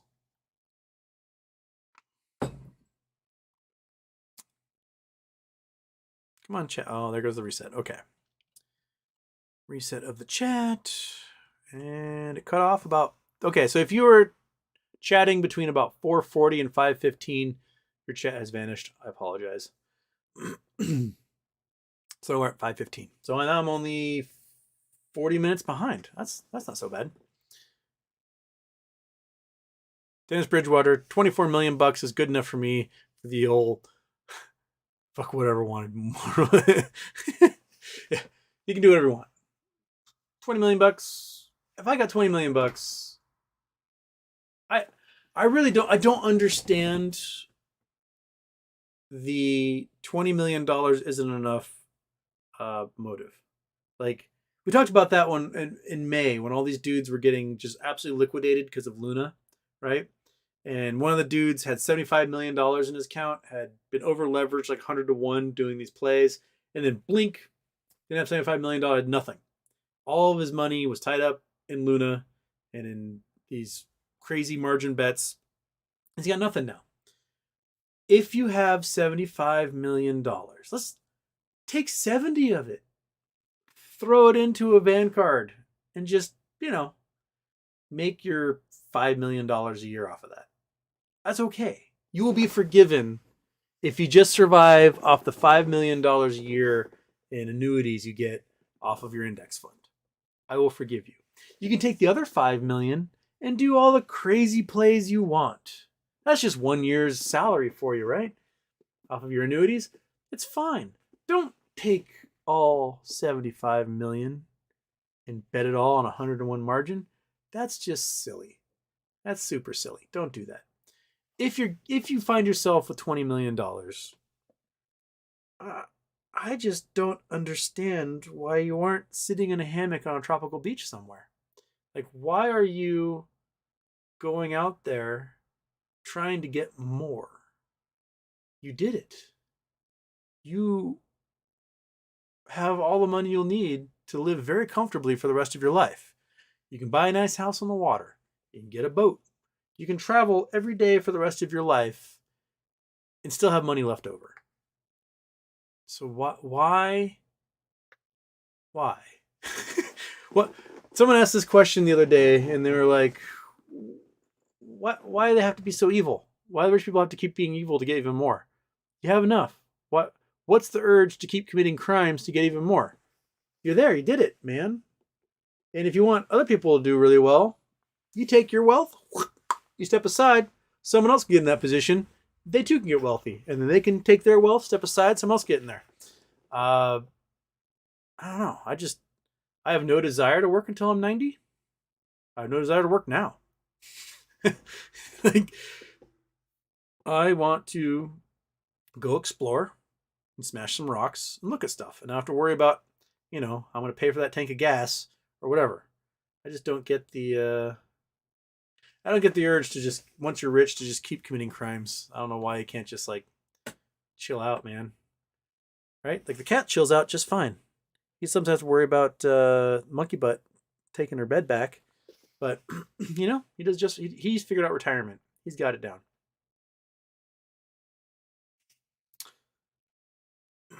Just in my head, Houston, can you please explain what's so special about the gnarly bomb cyclone ominous voice? Dun, dun, dun, dun, dun. Okay. We talked about this briefly a couple weeks ago and it was getting freakishly cold. Google Earth, but doink. Okay, bring up the Google Earth. I think I'm currently zoomed in. I was talking to Marius about cryptovolcanic structures in Europe. Okay, North America. So North America is shaped a little different. So actually, let's talk about Europe real quick. Or Asia, Eurasia. In the winter, you have a whole bunch of cold air that descends upon Siberia. So all this air is falling down on Siberia and it spreads out. And more air has to come from the warm tropical climates, rise over, fall in Siberia, and get cold. And so you have this cold air in the wintertime that's falling on Siberia, pushing the winds off the mountains. But you have this giant barrier here of the Himalayas, this huge, thousands of miles long, giant barrier that keeps most of the cold air on one side. And when the air gets pushed out and it falls off the back of the Himalayas into Bhutan, Nepal, India, Pakistan, it warms up at a rate of like 5.5 degrees Fahrenheit for every 1,000 feet it drops, and is dropping 30,000 feet. So the air that comes down, blowing out of Siberia, coming over Gobi Desert and everything, gets really, really warm. And so India is a warm country as a result, once you're not in the mountains anymore. But all that air is blowing out to the sea. It's an offshore wind. It's very dry. It's their dry season. And then summertime comes, and the sun is up 24 hours a day, beating down on northern Siberia. All that air is now warming and rising, and all this air has to come off of the ocean here, come off the ocean and roars across India and Pakistan and Bangladesh, and it's their monsoon season. So when it starts to get warm in Siberia and all that air is rising, all that air has to rush in from India, Pakistan, Bangladesh, and they get their monsoons because all this moisture comes in off the ocean and dumps rain like crazy for months at a time. Okay, so that's the normal shape of Asia. They got this big giant barrier mountain that kind of determines, where the warm air stays and where the cold air stays. Now, if we go to North America, our mountains, our big barrier is north-south, right? And so in the wintertime, we have this really cold air. All this air is descending on northern Canada, and then it's spreading out. And it hits the mountain range, the Rockies, and a lot of that air just kind of stops and then funnels down through the plain states. So when you get a bomb cyclone, that is when the jet stream breaks down. Because remember, the jet stream kind of acts like a barrier. So you have this high velocity wind coming off the ocean, it's sort of an atmospheric river, and it goes across the United States from the west to the east. And so the cold air descending out of Canada often hits that jet stream and just gets pushed west to east. So the cold air remains above, say, like Kansas, Nebraska, Colorado, and there. But the bomb cyclone happens when the jet stream gets a little wonky doodle and it bends to the south and will drop like below Texas. So the jet stream that's coming would normally hit like Oregon and Washington with a bunch of cold air. All of a sudden drops, bends down below, like through the Gulf, and it pulls down an insane amount of cold weather out of the Canadian Arctic. And so this cold air just gets sucked down and it will cover the entire eastern United States because the cold air is going to go through the path of least resistance, which is downhill towards the ocean and not across the Rockies and the Cascades and the Sierra Nevadas. That's a pain in the ass for that air. So the air is progressively colder the further east you get. Then when the bomb cyclone hit everyone else, it was 20 degrees here. It was 0 degrees in eastern Washington. It was minus 70 in Montana, right? And then that cold air just propagated across from there. So that's what happens with those bomb cyclones. And everything gets freakishly cold.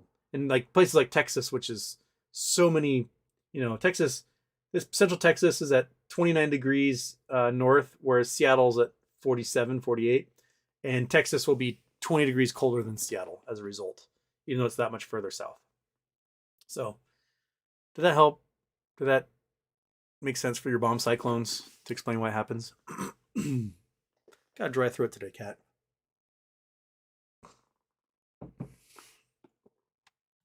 Okay. Who did I miss? I missed John Doe. John Doe, the problem with is the depository. Withdraw all shares. It's a private business. We need a startup depository that won't let brokers scam people. Utilize tech and shows ownership all the time and by who. That sounds like a blockchain. That sounds like an actual beneficial use of blockchain technology. To have a ledger that shows us who has what. And, you know, it's not like I'm against shorting. You should be allowed to openly and willingly short stock. But you should not be able to sell stock that doesn't exist. So if you want to short a stock, you have to borrow it from someone who has it, sign that contract, short those shares. But your short position will be logged and made available to everyone. So everyone can see who you're betting against. Just like you have to report your long positions, you should have to report your short positions as well. And these short hedge funds should all be on record as to every single solitary share of stock they've shorted and who they owe what. If you're going to take a gamble on shorting a stock, it should be just like taking a gamble on being long on a stock, and you should have to report it. We should be able to see those positions. And there's just so many loopholes. Like family funds don't have to report anything. They're a family fund. They don't have to report. Hedge funds and market makers, they don't have to report specifically what they've shorted. At best, the market maker will say, hey, we sold $100 billion in stock not yet delivered. I'm not going to tell you which ones, but we owe $100 billion to someone. I don't care. Let's buy another house in Florida, Ken. And that's just sort of how they roll. And we need to change that. We should be able to see how much is shorted and when and in who. Josh Papel, Tennessee. What was your favorite discovery in science last year, and how does it affect the future? Also, same question for astronomy. Oh, man. Actually, something I think was Iggy. Was it you sent me about the PFAS thing? Let me look in my tweeter here. Was it Iggy?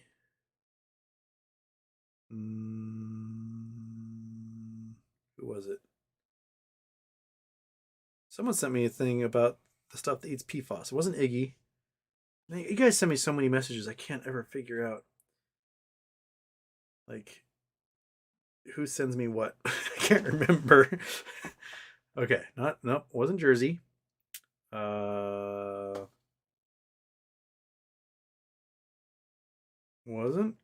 Carl. Who was it that sent that to me?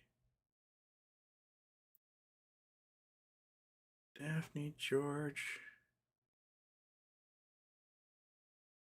There is a oh man, where is it?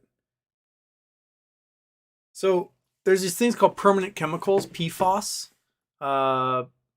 and they're a byproduct of oil production, plastics production, and they apparently don't break down ever. They last forever, and they just go from groundwater to surface water to human beings, and it's believed that they cause a lot of how are you biting my finger, you little dick? They cause a lot of birth defects and cancers, all stuff. And scientists are like, these things will last forever. They'll outlive human civilization. They'll be in the waters forever, and we're just stocking them up in all the waters. Well, someone sent me a really cool article today about these scientists took hydrogen and they pumped it into water.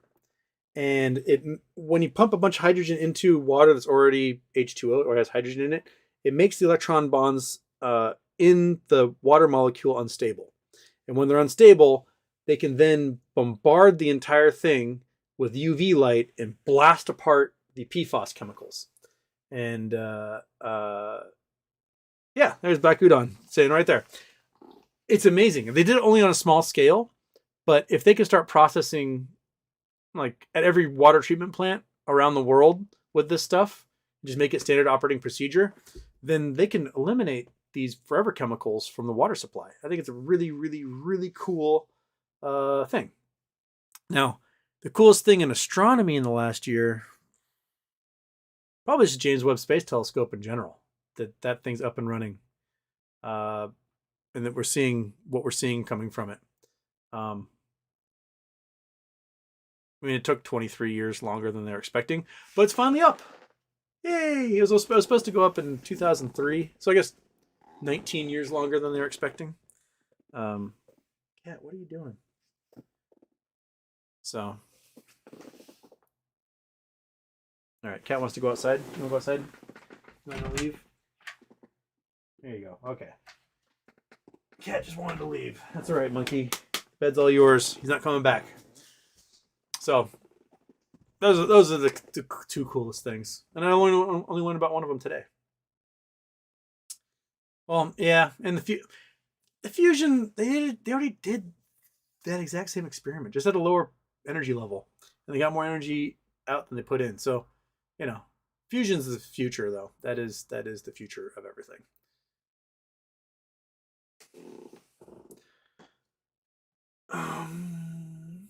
Jay Houston, do nicotine pouches without tobacco cause cancer? I have no idea. I think like the snooze packs that people put in their teeth, I think those ones cause cancer because the snooze guys throw things like fiberglass in there to cut the gums to make the delivery into your system faster, and that irritation can cause things like mouth cancer. But I don't know. I mean, I don't trust tobacco companies in any way, shape, or form. So, I mean, Nicorette gum doesn't appear to be a cancer causer. But I think the irritation of the pouches is what has caused cancer. I mean, people have gotten cancer from like tongue studs because it's been a constant irritant on the cells of their mouth, and then mouth cancer. Plus, you can get like metals leaking and things like that in there that people are sensitive to.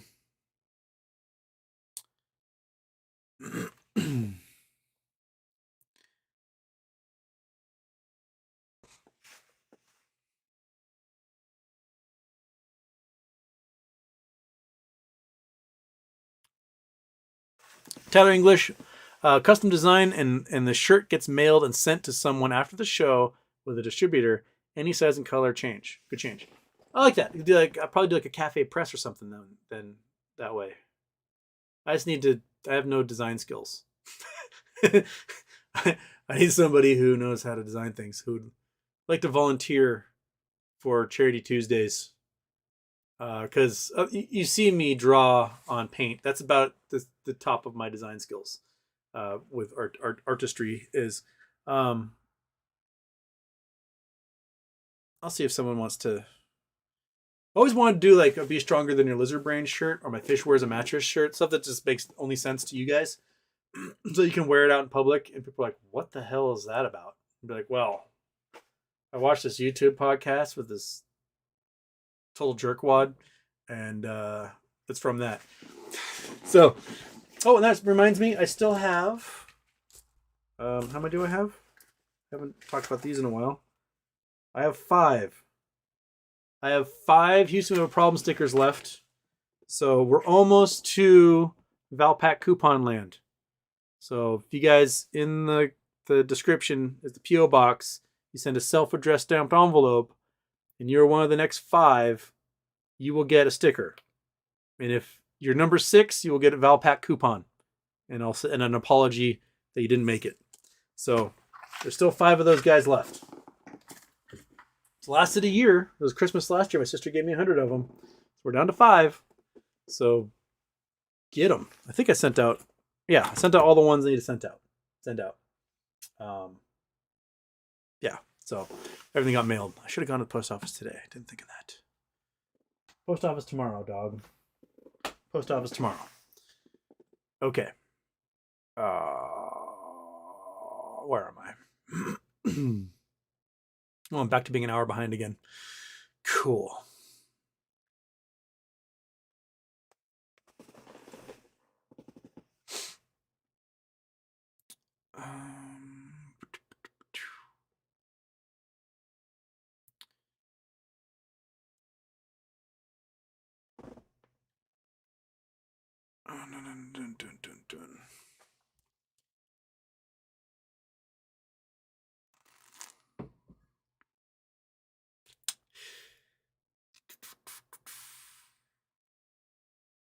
Sorry, getting past the people now arguing about my rant about Adam Aaron screwing us over again.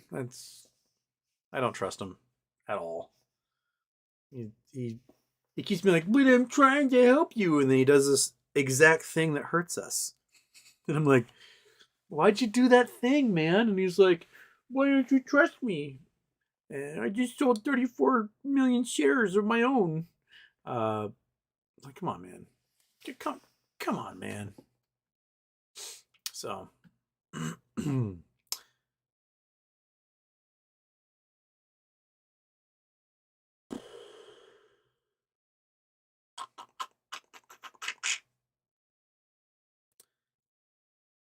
all right.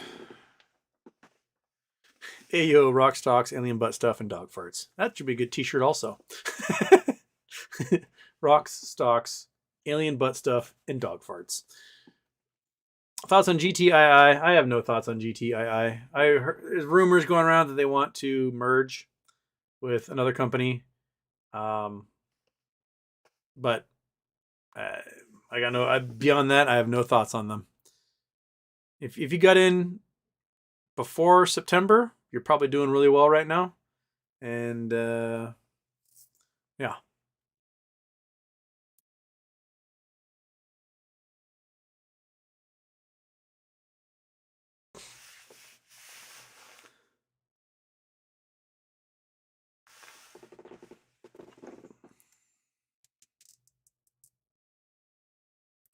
Blatant Canadian, Houston, when you said if your viewers decline, you don't care because of certain Elon religious things anyways, why? Why not just open up to mythical shit? I don't know what you're saying. I don't know if I can diagram that sentence. I honestly don't know what you're asking or saying there. I'll move on. Okay.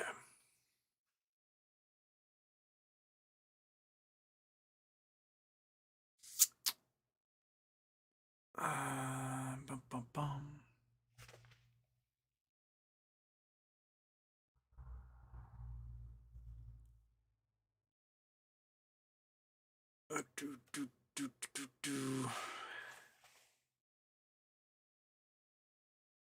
James Danker, fun fact: 20 million in IBM stock will pay just north of $900,000 a year in dividends. That's a modest 4% yield. If you can live off $20 million, you aren't. If you can't live off $20 million, you aren't living right.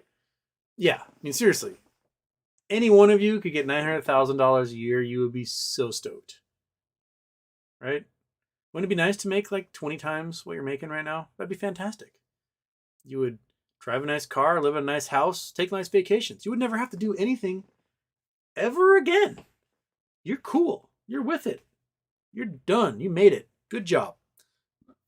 So, I had to sell another $40 million in AMC stock because I'm old and I have to diversify. Don't you already have like $100 million in other things right now? Like, what? Why? Why do you need more? Like, why do you need more? Why do you need more? Why don't you live? Why don't you just save and not eat so many avocado toasts? Right? Why don't you carpool? You already have $20 million. I'm sure you can afford a really nice carpool. Right? I don't know, man. I just don't get it. You already have so much. I mean, he does like save on not buying suits. Bailey showed that the other day of him at some event in just the rattiest suit.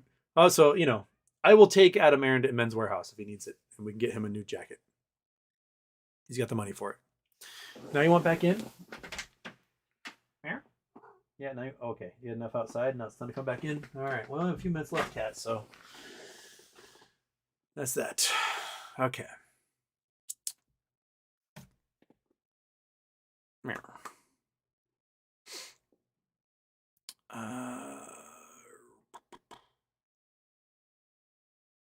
Zankar, my broker, said it will take several weeks to allocate NextBridge shares, although the process has begun. They got certificates a couple days ago. That's what they keep telling us, that they got them, and they'll allocate them. It shouldn't seem to be that hard though, right? Because it's still in the street name of the broker dealer, right? So if they got these bulk stocks, one sheet is 1,000 shares or something. They put those into a drawer. They count how many they have, and then they award those to their shareholders and say, "Here's your share." Done. There's 5 million shares being held by our clients. We receive 5 million shares from DTCC. Done. We just type, and the computer automatically, hey cat, the computer automatically assigns that. If they don't have the shares, or they have an absolute boatload of synthetics, this is what happens. They can't allocate them because they didn't get enough shares from the DTC because they sold more shares than exist. And they're stuck. They're effing that pig right now. And that's why it takes forever. Because they don't know how to rectify any of this. So that's if it wasn't screwed, it would have been done by now. But because it's screwed, it ain't done. Because they don't know how to rectify it without there being a way to close these positions.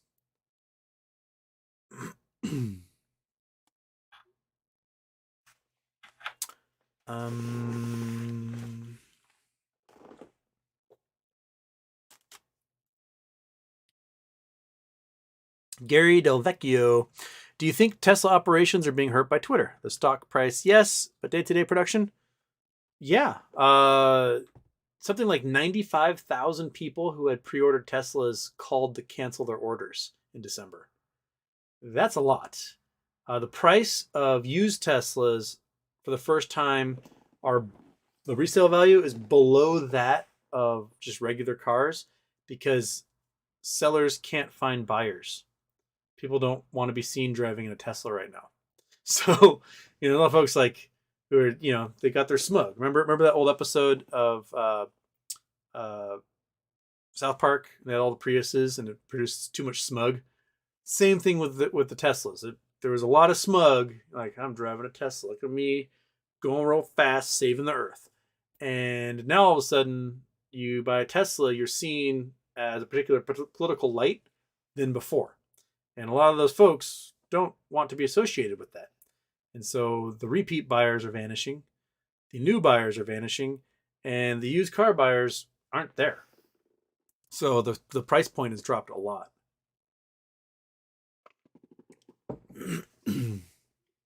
Someone just said Roza tweeted. Did she tweet something interesting? Gotta go here. Gotta go there. Gotta go there. Roza?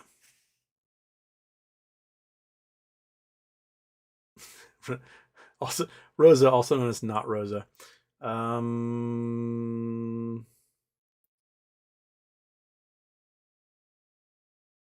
Nope. 8 hours ago. Says no updates yet.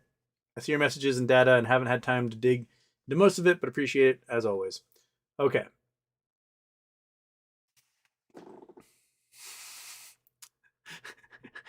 And she tweeted 1 minute ago a joke. So that's okay. Nothing to do with anything. All right. Nothing happening there. False alarm. Got my hopes up. I was like, what? At 9 o'clock at night? We got something out of Northern District? De nada. But remember, in the next 7 days, we got one of two possibilities. Maybe three possibilities, right? The outside possibility, the judge just makes a ruling on the TRO and the emergency injunction. It seems like he's really dragging his feet on that. 2, required FINRA has to file a response by next Wednesday. Or 3, they don't file a response and Roza gets her way. Those are the 3 options coming. Or 3 things coming. So even if we get nothing from the judge, we should at least have a response to the complaint from FINRA's lawyers going, meh.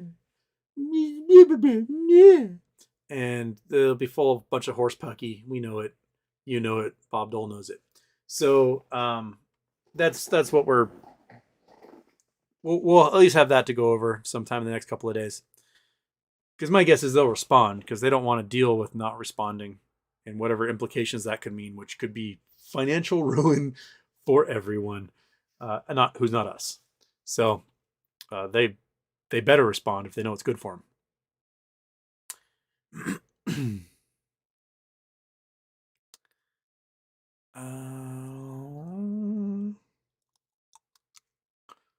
Okay, well, I am at the last couple minutes show. My voice is kind of stressed today. I did a lot of talking already. So I'm going to scroll down to the bottom. I'm going to get a couple of you guys at the bottom. Sorry if I missed your chats. Appreciate you for joining the show. And I'm sure Marius will find some nice clips of me talking about Twitter and AMC so that those clips will go in there and I'll get yelled at a bunch in the comments, which is just my favorite. My favorite is since Marius has been doing these wonderful clips for me and posting them, is the amount of engagement that happens now in the comment section is just magnificent. And the amount of engagement that happens in the comment section from folks who have never watched my show before and have no idea where the context is coming from is just beautiful. Because they're always like, you idiots are all the same. You just talk about this stuff and never bring up any receipts. And then I post receipts and never hear from them again. It's beautiful. I love it. I know I should try to make like a YouTube channel that tries to make the most people in the world like not offended in any way, shape, or form. And I just cater to their little delicacies at all times. But I love seeing somebody get really just emotionally damaged by a 5-minute clip of explaining why their God King sucks. It's fun. Okay. All right. Joseph Howard, your thoughts on the ape to AMC followed by a 10-to-1 reverse split, which would necessitate a CUSIP number replacement, which would force covering of all the shorts. Yes, except the shorts now have hundreds of millions of shares that can be used as cover for those positions because they are now located shares, which means they won't have to close those positions anymore. That is why you don't sell the hedge funds. Just don't do it. Just don't sell the hedge funds. They are your enemy at all times because they make their money by destroying you. So don't give them any opportunities. Anna Rolla Houston, I can help with shirt designs. That's my business. Anna, let's talk. All right, you're on Twitter, aren't you? Send me a DM or to the Reddit or whatever. Let's talk. Because like in my brain, I have visions, but I have no ability to actually make those visions reality because like what I think up, my hands cannot make. So hopefully I can speak words to you and you can make a charity shirts for us that we can help raise money for wonderful causes. I mean, heck, where were we at? Last time I checked on the charity show, we were at $3,900. Let's see here. Where are we? Live. Gotta go to. Where are we? Not that one. That one.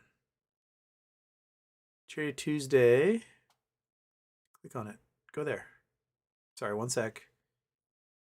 We raised $3,909 on Charity Tuesday. It's almost $4,000.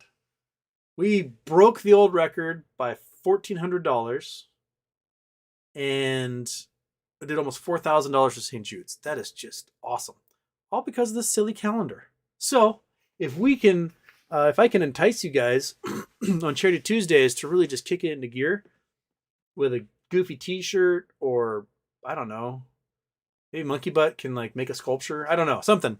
then I will gladly do it for charity. Right? Oh yeah, kitty. Okay, one more, and then Houston's gonna shut his voice down for the day.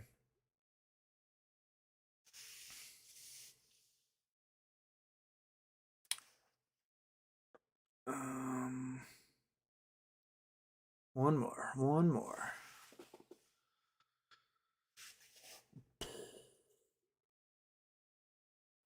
more question.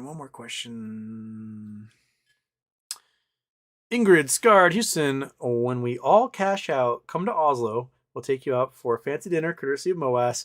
Arc, our pro bono private hedge fund. Cat, you just got in the way of the thing. I love Oslo. It's been 12 years since I've been there. I would love to go to Norway again. I love Norway. Norway's great. I had some really good meals there too. They cost an arm and a leg, but I had some really good meals. Plus, I need to get a cool Norwegian sweater. I missed my opportunity, and I doubt the deal that I had seen at the Fram Museum still exists. But like when I was there, they got those beautiful sweaters, and they got like little pewter buttons and clasps, and they cost a fortune. And then I was at the museum for the Fram, which is like this Arctic exploring ship, and they had in the gift shop Norwegian sweaters for like $50 US. I was like, I didn't get them. I should have bought all of them, but for some reason I didn't buy them. And then wherever I went after that, they were like $400 or $500. So with MOAS money, I'm gonna get myself a nice Norwegian sweater. Right? Okay, my voice is kind of fading today. Monkey butt, you got your bed back. Cat, you're still in the way of everything. I want to thank everyone for jumping in and listening and watching today. I'll see you guys Friday. I might do a Twitch. I'm kind of trying to get back to doing Twitch more. I did a long Twitch on Monday on the holiday for like 3 hours. I might try to do a Twitch tomorrow. And hopefully I'll see you there. Twitch.tv/Houston Wade. And we'll do some GeoGuessr. Okay, it's now dark outside, isn't it? So technically, it's after dark, right, Kitty? Right. Bam.